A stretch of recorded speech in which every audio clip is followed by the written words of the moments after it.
Hello students, तो चलते हैं आज डेफिनेट इंटीग्रल का लेक्चर नंबर हम लोग करने वाले हैं 6 और इसमें हम लोग पढ़ेंगे प्रॉपर्टीज ऑफ डेफिनेट इंटीग्रल।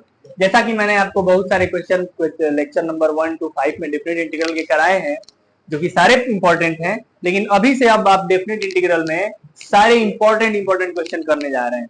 तो डेफिनेट इंटीग्रल की पहली प्रॉपर्टी जो कि बहुत ही खास होती है और आपको लगता है कि ये क्या है, कहीं पूछेगा कि नहीं पूछेगा, लेकिन ये बहुत ही अच्छे सवाल में मिक्स करके आता है। तो प्रॉपर्टी नंबर 1 है हमारे पास, जिसको मैं P0 से बोलूंगा या फिर प्रॉपर्टी 1 ही बोलता हूं।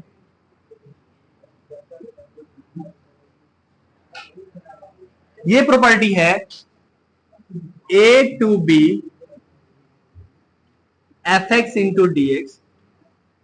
चेंज ऑफ वेरिएबल प्रॉपर्टी भी बोलते हैं इसको। देखिए, इसको चेंज ऑफ वेरिएबल प्रॉपर्टी भी बोलते हैं। मतलब अगर a to b fx into dx लिखा है तो हम इसको a to b ft into dt भी लिख सकते हैं। x को t से चेंज करें कोई दिक्कत नहीं है, हम x को t से रिप्लेस कर सकते हैं। प्रूफ देखना चाहते हैं तो मान लीजिए अगर हम x बराबर t लिखते हैं तो dx बराबर क्या लिखेंगे, dt। अब a टू b है तो x बराबर है तो t बराबर b। समझो बात को, अगर x बराबर है तो t बराबर a और अगर x बराबर b तो t बराबर b। माने a टू b, x की जगह t माने है ft dt आया। तो इसका इंटीग्रेशन करे चाहे, ये प्रूफ करने का मेथड 1 हुआ। मेथड 2 प्रूफ क्या हुआ, प्रूफ दिखा रहा हूं, ऐसे प्रूफ पूछता नहीं है। अगर a to b fx into dx करेंगे तो इसका कुछ इंटीग्रेशन आएगा ना fx dx का। मान लो 5x आया, इसमें क्या पुट करना है, a टू b। अरे x यहां रखने से fx का इंटीग्रेशन कुछ 5x आया, प्रूफ ही दिखा रहा हूं, ऐसे करो या ऐसे करो। तो इसमें प्रूफ करोगे तो 5b माइनस 5a, यही ना आएगा। अब ये LHS था, RHS को देखो, अगर इतना ही आ जाएगा तो आंसर हो जाएगा RHS ft इंटू dt क्या होगा, 5t, और लिमिट पुट करना है a टू b। अब लिमिट पुट करने के बाद ये भी 5b माइनस 5a तो आएगा, तो LHS भी उतना ही आया ना जितना RHS।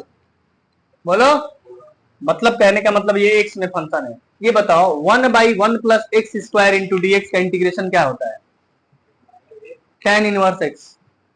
और 1/1 plus T square into dt का इंटीग्रेशन क्या होता है, tan इनवर्स t।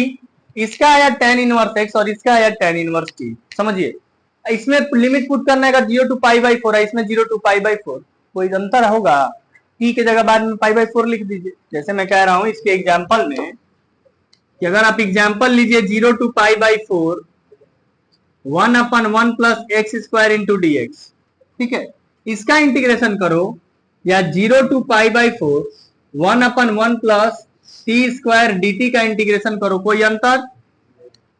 इसका π/4 है, इसका इंटीग्रेशन करोगे तो क्या आएगा, tan इनवर्स x 0 to π/4, और इसका इंटीग्रेशन करोगे तो आएगा tan इनवर्स t 0 to, कोई अंतर है भाई, π/4 रखोगे तो 1 आएगा और 0 रखोगे तो 0 आएगा, π/4 रखोगे तो 1 आएगा, 0, कोई अंतर आया।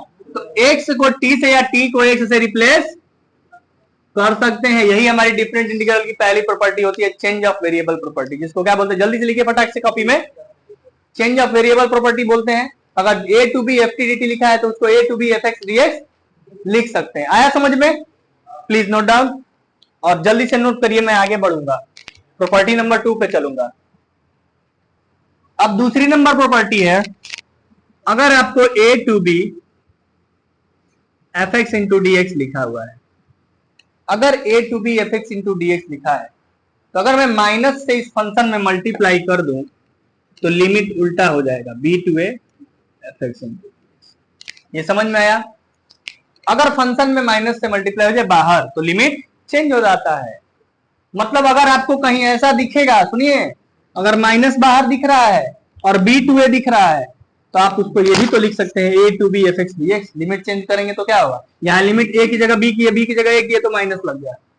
इसका भी प्रूफ करूं, प्रूफ कर दूं कि हो जाएगा ना, अरे आराम से, इसका 5x आएगा, इसमें a टू बी पुट करिए तो 5b माइनस 5a आ रहा है, यही ना।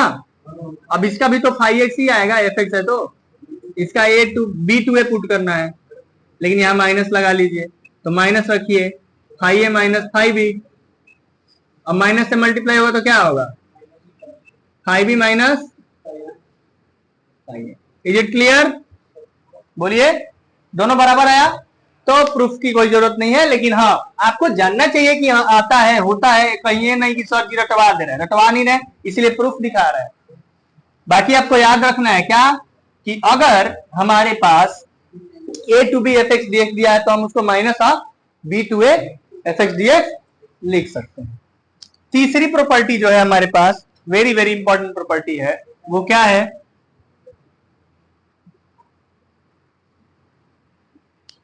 कि अगर ए बड़ा है, उससे बड़ा सी है, उससे बड़ा बी है, ऐसा समझो, नहीं तो ऐसे देखो, छोड़ो ये, अगर a to b integration of f x into D x, hello ऐसा है ना, तो इसको हम लोग ऐसे भी लिख सकते हैं, A two C F x into D X plus C two B, जहां सी क्या है, बी, ए और बी के बीच का नंबर है, ए बड़ा है फिर सी फिर बी, समझ रहे हो क्या? हाँ, मतलब कि अगर हमसे कहा है कि 2 से 5 तक इसका इंटीग्रेशन करिए, तो हम 2 से 3 और 3 से 5 कर सकते हैं। अगर एक ही बार कहे कि 2 से 5 तक एफ एक्स का इंटीग्रेशन करिए, तो हम 2 से 3, 3 से 4, 4 से 5, 5 तक पहुंचा देंगे। मतलब नहीं समझ रहे हैं तो इधर देखिए, अगर हमसे कह रहा है कि 2 से 4 तक एक्स का इंटीग्रेशन करिए, समझिए बात, तो 2 से 4 माने एक्स का एक्स स्क्वायर बाई 2, 2 से 4, 4 रखेंगे तो 16/2 और माइनस 2 रखेंगे तो 4/2, 12/2 माने 6 आएगा। अब बताइए 2 to 4 है ना, अगर हम इसको ऐसे लिखे 2 to 3x into D X plus 3 to 4x into D x, आप कहेंगे कि क्यों कर रहे हैं, इतना ही आएगा, तो हम बताएंगे कर रहे हैं, इसका कुछ इंपॉर्टेंस है। अभी अभी इसके एग्जाम में, आज ही एग्जाम था ना मैथ का हाफ ईयरली का, उसी में पेपर में आया था सवाल, अभी कर रहे हैं उसी को, ध्यान से, अभी बोर्ड में भी आया हुआ सवाल है इससे बहुत सारा। तो x इंटू डी एक्स का एक्स स्क्वायर बाई 2 ही ना होता है, 2 से 3 plus x into D x का एक्स स्क्वायर बाई 2, 3 से 4, आइए 3 3 का 9/2 और minus 4/2, upper limit minus lower limit, plus 4 चौके 16/2 और माइनस 3 3 का 9/2, खोल दो ब्रैकेट, खोल दोगे तो क्या होगा, 9/2 में से 9/2 और 16/2 में से 4/2 गया, 12/2 मैंने 6 आया ना बराबर। तो ये 2 से 4 करो या 2 से 3, 3 से 4 करो, बात एक ही है। तो वही लिखा हूं कि ए से सी तक जाओ, फिर सी से बी तक जाओ, जहां सी बीच में है ए बी के कहीं। हाँ क्लियर है? अब इसको भी प्रूफ करूं नहीं ना, तो 3 प्रॉपर्टी अभी मैं पढ़ा रहा हूँ, इसी 3 पे क्वेश्चन करा रहा हूँ, क्योंकि आज टाइम भी बहुत कम है हम लोग के पास और क्वेश्चन भी इस पे बहुत सारे इंपॉर्टेंट मुझे याद आ रहे हैं, तो सारे क्वेश्चन को कराएं, ठीक है? तो चलिए इन प्रॉपर्टी को तीनों को अपने कॉपी में नोट करिए फटाक से। तो क्वेश्चंस में चलते हैं, अभी हम लोग क्या करेंगे, क्वेश्चन जो कि पीवाईक्यू है, एक में लिखा नहीं हो क्योंकि कई बार का आया हुआ है, तो कितना बार उस पर लिखूंगा, लेकिन आप समझ लो कि एक क्वेश्चन कईयों बार आया है आज जो हम लोग करने जा रहे हैं। तो देखो पहले क्वेश्चन को देखो, और ये क्वेश्चन आपके half yearly pre board, half yearly में आया था, प्री बोर्ड में आया है और आराम से करने वाला है, 0 to। चलिए भाई हेलो, आप 1 मिनट के लिए यहाँ देखेंगे, क्वेश्चन हो जाएगा, आंख झपकते ही क्वेश्चन होगा। तो क्या चाहते हैं, आइए देखिए अखबार क्वेश्चन, मैंने आंख झपकते ही क्वेश्चन हो जाएगा।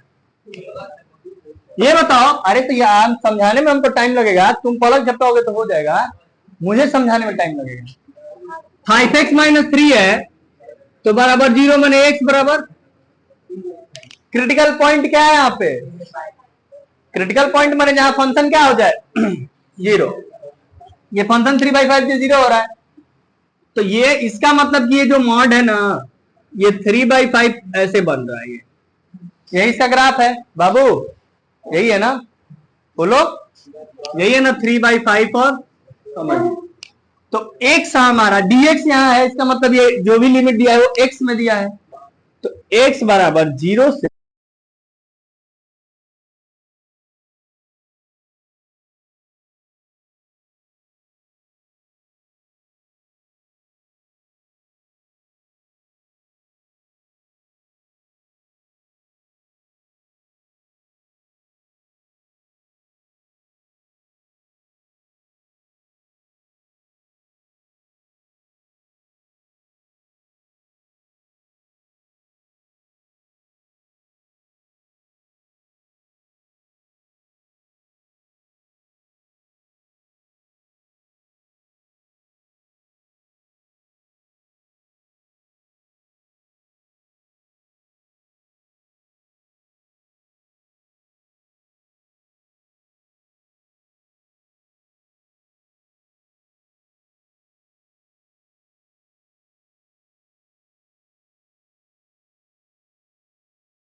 तो चलते हैं नेक्स्ट क्वेश्चन की तरफ। और नेक्स्ट क्वेश्चन है हमारे पास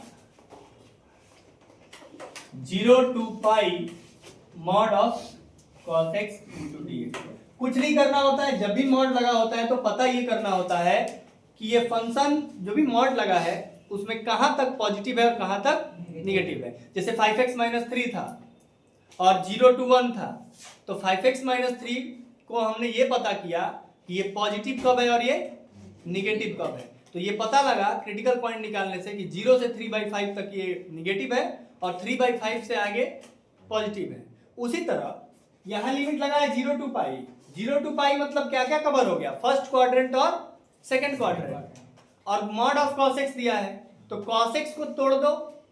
0 से π/2 में cos x क्या होगा, फर्स्ट क्वाड्रेंट में cos x क्या होगा, और सेकंड क्वाड्रेंट में cos x क्या होगा।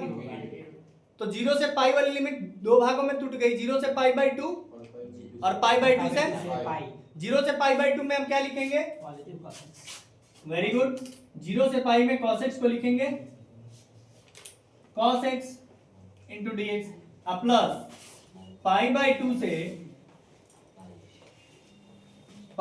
से पाई तक क्या लिखेंगे, माइनस cos x ना। अब आप एक बात बताओ, cos x का इंटीग्रेशन क्या होता है, sin